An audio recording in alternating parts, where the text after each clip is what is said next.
we are interested observers. Yeah. Obviously this is well, first of all, let me clarify. We are not even, the government of Lebanon is not even engaged in a negotiation with the IMF, right? That would be an exaggeration. Well, what is happening is that there are some discussions that have not yet even reached the phase of negotiation. They are trying to sort out just how much money Lebanon has in its accounts.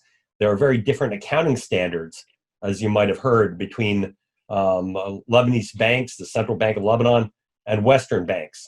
The balance sheets, et cetera, we don't figure them out the same way. So the IMF is trying to figure out actually what Lebanon has.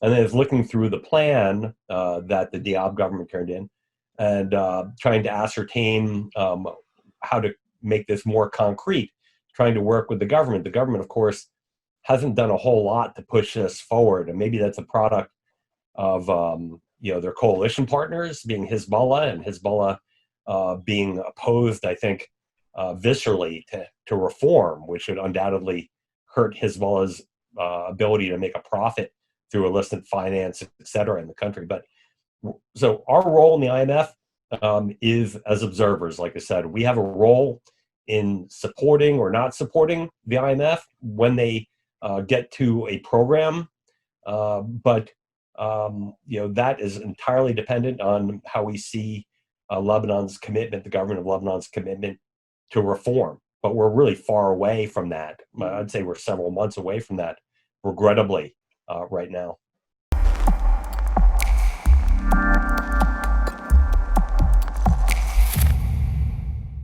Depends what the mandate's looking like.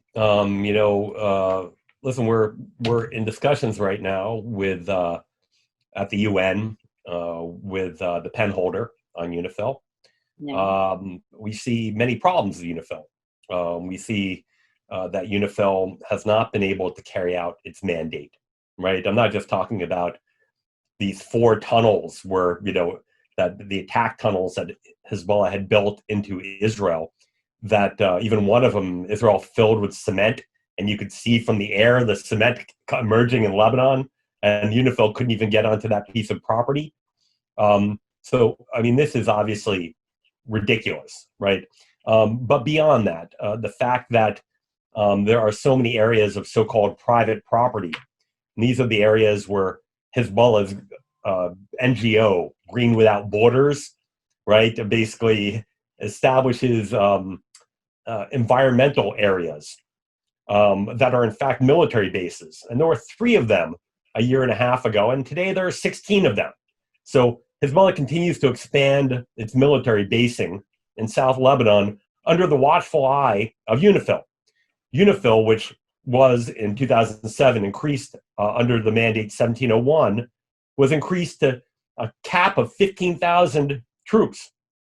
Right, there are currently 10,300 on the ground in Lebanon, up from 2,000 in 2000 or 1,958 troops in 2006, right, when the war happened. Now, nobody is questioning whether the more soldiers is good or bad, but we cannot debate that Hezbollah, that UNIFIL is not accomplishing the mission.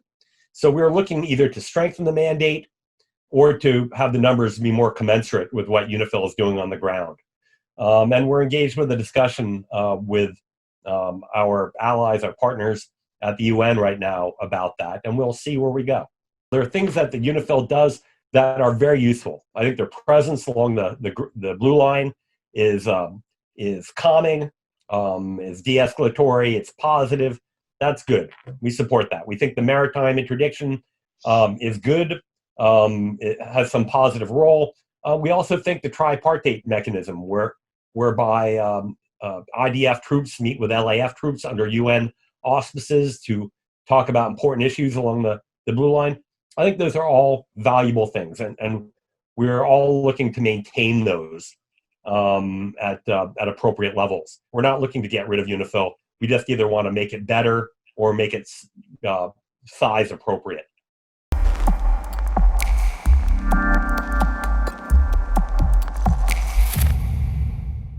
Mackenzie, and before him, General Votel, has said the Lebanese army, the LAF, is one of the best partners of the United States military in the region. That the army, person for person,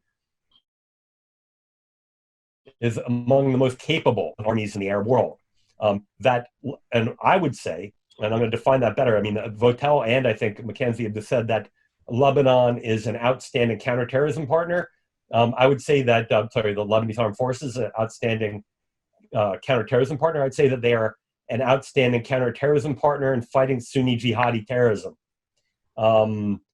Right? So they do fight Sunni terrorism, no doubt, and they've done a great job on that. We provide, it varies, but I started the program with the Lebanese Armed Forces in 2005. When I was at the Pentagon, we were giving Lebanon $1.5 million a year in military assistance. And that was basically IMET. That was International Military Education Training. So that's for Lebanese officers to get military training in the United States. After the Syrians and Hezbollah, or whoever it was, murdered Rafiq Hariri, and the Lebanese people stood up and threw Syria out of your country and ended the Syrian occupation, the United States upped its support to the Lebanese Armed Forces from $1.5 million a year to $70 million a year. And now it's well over 100, sometimes reaching $150 million a year. So I'd say the cooperation is robust, the training is robust, and the president continues to provide that funding to the Lebanese Armed Forces. And the Secretary of State is a huge supporter of it. Can I ask you why? Why? Well, we think that the Lebanese Armed Forces is a stabilizing force in the country, right? They are a capable force. They step in and play a role. We thought that the role they played during the demonstrations, right? I mean, there were, reported incidences of excessive violence, but by and large, we saw the Lebanese army step in to defend the protesters from being beaten by Hezbollah thugs and SSNP, etc. People who would go and try and drive people who were exercising their democratic rights, try and drive them off the street with violence. So we think that they are a stabilizing force in the country, that they are a national institution. We do not, they are not a panacea, Giselle. Right? There are times like in Arsal, etc., where the Lebanese Armed Forces have collaborated with, deconflicted,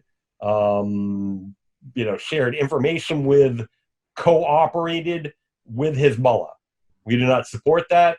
We talk to them about it, and we understand that these are two forces operating in the same areas, and that there is some deconfliction that need to be done. But by and large, we think that the LAF is a positive story.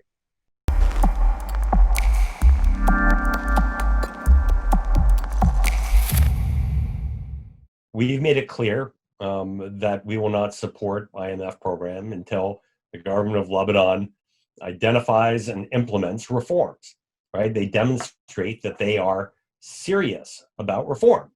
The French feel the same. The French, I can't say enough nice things about the French, which is very highly unusual for me. They have been, 100% right on the Lebanon issue to date.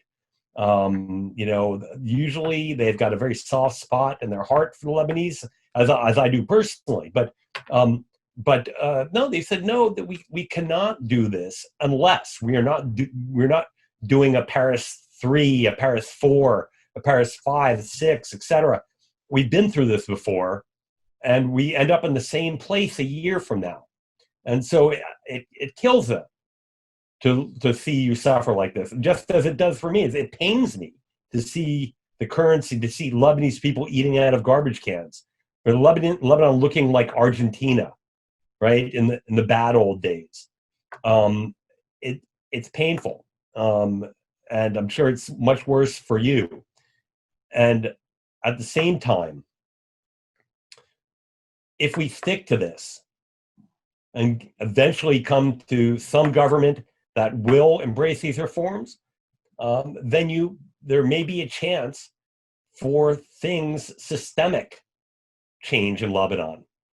that will get you out of this cycle where you have just money that disappears, right? I mean, but even now, you know, I just read just two things. Let me give you two data points. I heard that that the presidency vetoed a law of civil service that you hire people according to qualification, right? I mean, how could you have a law or not pass a law that talks about hiring people based on their qualifications, right?